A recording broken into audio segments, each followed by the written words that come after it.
In an unexpected turn of international events, former U.S. President Donald Trump held a phone conversation with Russian President Vladimir Putin, discussing the resolution of the conflict in Ukraine. This move has sparked widespread reactions in the global community and raised many questions about possible changes in U.S. diplomatic strategy and future relations between Washington, Moscow, and Kyiv. According to official sources, the leaders discussed the current state of affairs in Ukraine, prospects for a peaceful settlement, and possible compromises. Trump expressed the view that further escalation of the conflict is unbeneficial for any party, and emphasized the importance of reaching a peace agreement as soon as possible.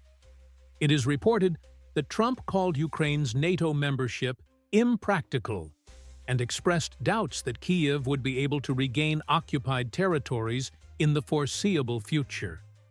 This statement has raised concerns among European allies of the U.S., who traditionally support Ukraine's aspirations for NATO membership. After speaking with Putin, Trump also had a phone conversation with Ukrainian President Volodymyr Zelensky.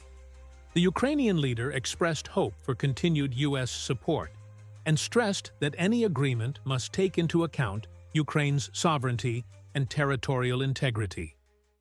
Zelensky emphasized that Kyiv will not make concessions that could legitimize Russian territorial claims.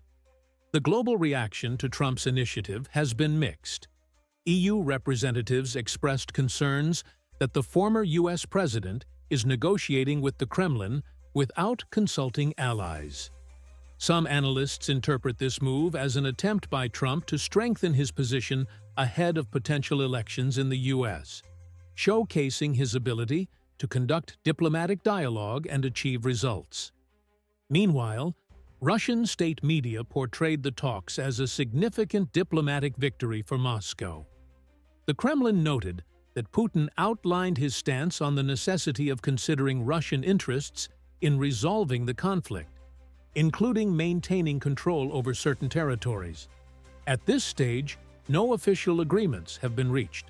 However, the very fact of negotiations between Trump and Putin may signal potential shifts in the U.S. approach to the Ukrainian conflict.